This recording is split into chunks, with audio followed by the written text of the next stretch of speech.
بسم الله الرحمن الرحيم.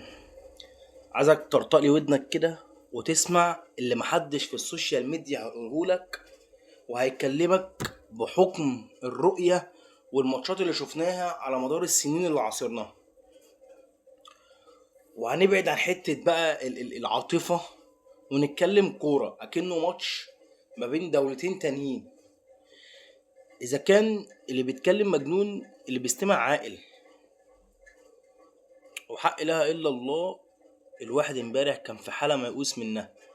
يمكن كنت زعلان زي ناس كتير قوي من الشعب المصري، يمكن اكتر منهم، بسبب الاداء القذر، الاداء الزنخ اللي كان متسبب في زعل 120 مليون مصري.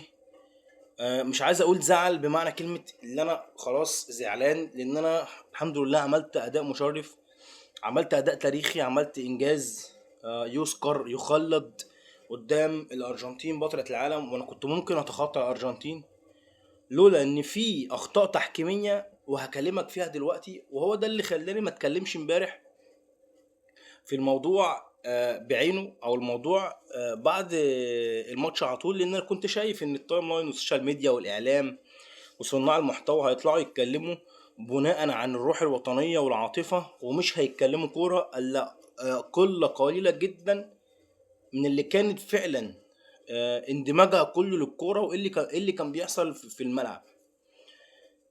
قبل اي حاجه، بالنسبه للحالات الجدليه في التحكيم، والناس بتتكلم اصل احنا طلعنا ظلم والتحكيم معرفش كان ايه. يا جماعه انا حاجه واحده بس، هو التحكيم كان سبب ان احنا يخش فينا 3 اجوان في 10 دقايق؟ لو انت عندك اجابه للسؤال ده اكتب لي في الكومنتات. دي اول حاجه. تاني حاجه، انا كنت شايف ان التحكيم في حاجات بالنسبه للفاولات والانذارات. يعني انا كنت شايف ان في تدخلات عنيفه من جانب لعيبه الارجنتين على لعيبه منتخب مصر، كان تتوجب ان انت ترفع انذار مره واثنين وثلاثه في الملعب، بس ده ما حصلش. طب خلينا نيجي لضربه الجزاء اللي اتحسبت على هيثم حسن. هل هي ضربه جزاء؟ مليون في المية ضربة جزاء، مليون في المية. نفس ضربة الجزاء دي شفناها في ماتش البرازيل والنرويج. نفس ضربة الجزاء، المهاجم بيخش بيزق الكرة قبل المدافع، المدافع بياخده او اللعيب ايا كان مركزه ايه، دخل قبل ما هو بعد ما هو زق الكرة، شكرا. تكتيكيا هو لبسه في ضربة جزاء، فضربة الجزاء صحيحة. طيب الحالة الجدلية التانية اللي هو الجون التاني اللي احنا جبناه، هل هي اه اتحسب جون وما يرجعش للفار؟ لا، هو الحكم رجع للفار وشاف ان في تدخل شد من مروان عطية، وفي اسفل الستارز على وش ستارز لعيب الارجنتين. لغايه دلوقتي احنا ماشيين تمام، بس عشان الناس اللي بتتكلم وطالعين عمالين يهاجموا الفيفا وميسي المدلل ومعرفش الارجنتين ومعرفش ايه. يعني هو مثلا انت لو كنت بتلعب منتخب تاني غير الارجنتين كنت هتقول كده؟ لا، ما كانش هقول كده. وانا عارف الفئه دي كويس من اللي بتشجع كوره، هم مش هم كارهين ميسي ومن هم صغيرين. تمام، فعايزين نبعد بقى حته الكره والحب دي على جنب. والله العظيم ما حد هقول لك الكلام ده غير العبد لله، وبكلمك بالبلدي اكني قاعد معاك في القهوه. بكلمك بالبلدي اكني قاعد معاك في القهوه. وفكك بقى من شغل الكلاب الريتش اللي طالعين بالصوانه الوطنيه والكلام ده، لان الناس دي اول ناس لما بيجي لها سفر بره او شغل بره بيسيبوا البلد وبيهجوا. فانا بكلمك بشخص اخوك الصغير، اخوك الكبير، ابنك. بص، زي ما تشوفها شوفها. بكلمك كده من اخ لاخوه، انا قاعد معاك على القهوه وقاعد معاك في الشارع على المصطبه. طب الحاله الثالثه اللي هي بتاعت محمد صلاح. طب هي يا جماعه الكره دي ضربه جزاء. كل السوشيال ميديا جايبين اللقطه بتاعت وش رجل لعيب مدافع الارجنتين وهو بيخبط في وش رجل محمد صلاح. طب هات اللقطه من الاول. هتلاقي اللقطه الاول، هتلاقي مدافع مارتينيز قطع الكوره من محمد صلاح وبات في حيازه مارتينيز. طبعا الالتحام كمل هو ومحمد صلاح مع بعض، فطول ما الكوره مش في حيازه محمد صلاح والالتحام كمل ما فيهاش حاجه. واحد هيجي يقول لي فقيق انا عارفهم الناس دي، هو انت هتفهم اكتر من اساطير العالم ولاعيبه العالم؟ هم دول العشرة مباشرين بالجنه عشان اسمع كلامهم؟ انا فيا عين وفيا عقل. اقيم اللي انا اقيمه واقدر اللي انا اقدره. هي بتبقى تقديرا من واحد للتاني، بتبقى شخصيه من واحد للتاني. انت عايز تعمل زي القطيع اللي بيمشي ورا صاحبه. انا مش كده. انا في عيني اقدر احكم واقدر اقول لك هل دي صح ودي غلط ولا لا، ومش هيفرق معايا الارجنتين ولا زفت. وفكك من موضوع ميسي، لان انا بحب ميسي على المستوى الشخصي، انا مش بحب الارجنتين في العموم. والناس اللي بتحب ميسي بتحبه لشخصه، ما بتحبش الارجنتين. يعني الارجنتين، ميسي لو اعتزل الارجنتين محدش هيتف على الارجنتين، مش هنروح نشجعها، محدش هيبص ولا هيتف عليها اصلا. فعشان بس ايه نقفل الموضوع الجدال ده خالص. الحلقه الثالثه بتاعت ماكاليستر وحمدي فتحي. طيب يا جدعان، الفار لو فيها تستاهل ان الفار يتوجب اللي هو يرجع للحكم ويقول له تعالى بص، كان الفار رجع بدون ادنى شك. انا شفت اللقطه مره كنت يوميه، وعشان كده انا ما رضيتش اتكلم في الموضوع ده امبارح، لان في ناس هتقعد تقول لي اصل انت ما اعرفش شفت ايه، اصل انت ما خدتش بالك، اصل انت مدلس، اصل انت ما اعرفش ايه. هرجع اقول لك احنا خسرنا، جيل فينا 3 اجوان في 10 دقائق. هل الحكم لو مستصعدنا يعني الارجنتين مثلا، لو الحكم عايز يدي الماتش للارجنتين، هل هي هتجيب فينا 3 جون في 10 دقائق؟ هل هي مثلا جابت جون منهم في كارثه تحكيميه؟ طب هل مثلا جون تاني في لقطه جدليه تحكيميه؟ ال3 جوان مفهومش ولا كلمه من جانب الارجنتين. طب اللقطه، خلينا نرجع للقطه بتاعت حمدي فتحي وماكاليستر. في شد من ماكاليستر لحمدي فتحي، بس حمدي فتحي يعني زود البلاطين، هو ما وقعش عادي، هو وقع بشكل كوميدي خلى الفار ما يرجعش للحكم تاني، او للحكم اولاني اصلا.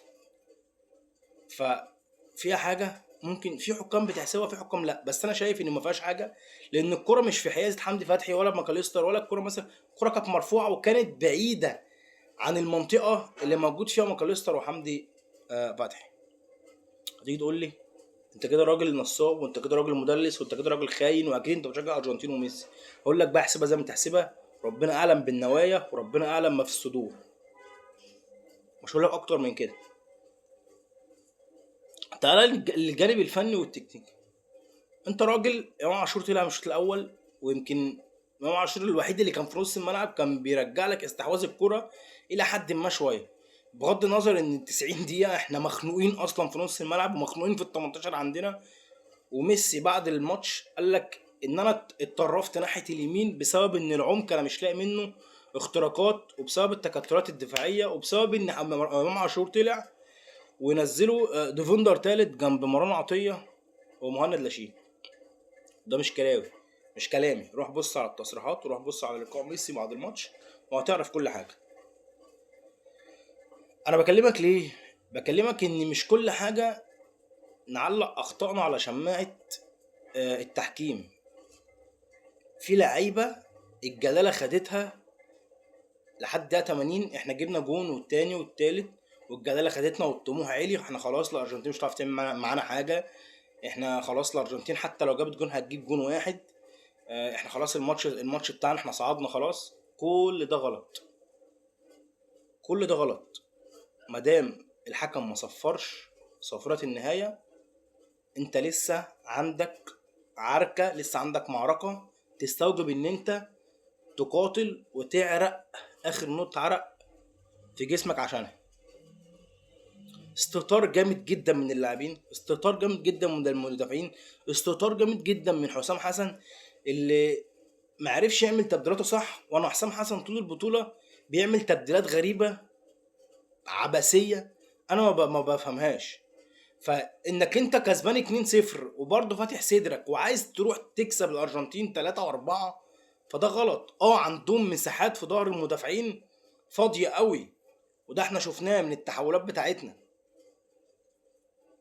تمام. بس هل ده معناه ان انت كسبان 2-0 قاتل بقى ودافع زي ماتش اسبانيا كده؟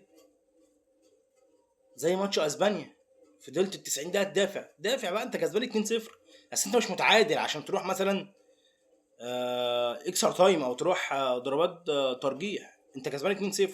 فانت طلعت هيثم حسن قمت نازل تريزيجيه مش هيعمل لك الواجبات الدفاعيه، عمر مرموش نفس النظام، عمر مرموش مستواه سيء جدا في البطوله كلها. كانش ينفع ننزل، كانش ينفع ينزل. نزل خط وسط يعرفش يخلي ميسي واعوانه يبداوا الهجمه من خط النص. نزل حسام عبد المجيد، نزل اي مدافعين عندك رصهم بقى في ال 18، اعمل بلوكات. فالناس اللي بتتكلم هو ده الغلط اللي احنا وصلنا له. في حالات تحكيميه، فاولات، فاولات ضرب بالايد، مسكان من التيشيرت كانت تستوجب ان هو يدي انذارات والحكم ما اداش. لكن احنا خرجنا بسبب الموضوع الحالات التحكيميه اطلاقا. انت لو كان جالك ضربه الجزاء بتاعت محمد صلاح اللي انتوا شايفينها ضربه جزاء، او بتاعت ماكاليستر وحمدي فتحي، كانت ممكن تتصد عادي، كانت ممكن تتصد. فهو التحكيم مش السبب الاول والاخير انك تخسر 3 يجي فيك 3 جون في 10 دقايق. اسمع مني اقسم بالله، انا بكلمك كده بالبلدي، بكلمك بالبلدي، وبقول لك اللي اي حد مش هيقول لك على السوشيال ميديا. كله هيطلع يطبل، وكله هيطلع يمشي مع الرايجه، وكله هيطلع يلم فلوس وفيوز من الناس. محدش يطلع يقول لك الحقيقه. انا بقول لك اهو، ومحدش يجي يقول لي انت هتفهم اكتر من المحكم الفلاني، انت هتفهم اكتر من الاسطوره العلاني، انت هتفهم اكتر من القنوات ما اعرفش ايه، هتفهم يا عم انا فيا عين، انا فيا عين يا عم، وبشوف وبعيد اللقطه مره واثنين وعشرة و100، عشان بعد لما اجي اواجهك بالحقيقه ما تجيش تقول لي هو انت ما بتفهمش. فهارد لك لمنتخب مصر، عملوا ماتش تاريخي، عملوا انجاز عالمي، حاجه تخلد في ذكرى اذهان المصريين كلهم. بس في الاول وفي الاخر شويه استهتار هم اللي خلوا الماتش يضيع من ايدينا. انت كان بايدك بشويه عزيمه واصرار واراده انك تفضل مثبت في ارضيه الملعب، وتعمل تبديلات صح، وتعزز دفاعاتك صح. ده كان هيوديك في التمانية الكبار. بس بسبب، مش عايز اقول غشامة، بس الحمد لله قدر الله ما شاء فعل، وصلنا لنقطة كويسة في البطولة محدش كان يحلم بيها. بكلام الاعلاميين، بكلام اللعيبة كلها، احنا ما كناش نحلم ان احنا اصلا نطلع من دور المجموعات. لا ده احنا عملنا 2 ما خسرناش ولا مباراة الا المباراة بتاع الدور ال16. اتعادلنا ماتشين وكسبنا ماتشين الحمد لله، بعد ما كان عندنا جون عمالين نتفشخر بيه بقالنا 2000 سنة. دلوقتي انت عندك سكواد مرعب، سكواد عالمي، عندك 8 اهداف او 9 اهداف في البطولة، عندك حارس مرمى اتمنى ان هو ما يرجعش مصر تاني، يحترف في اي فرقة من فرق اوروبا، وان شاء الله يجي له عروض كويسة. عندك هيثم حسن، هيثم حسن الراجل اللي انا كنت مراهن عليه وقلت ان الراجل ده اتقل كواليتي من محمد صلاح، لان الراجل ده انا بتابعه وهو بيلعب في ريال اوفيدو قبل اصلا ما اعرف ان هو هيجي مصر اصلا، وقبل ما اعرف ان هو اصلا مصري. بس انا كنت بشوف طريقه لعبه. يمكن في احصائيه كانت في الدوري الاسباني بعد ما خلص ان هو تاني اعلى مراوغات بعد لامين يامال في الدوري الاسباني.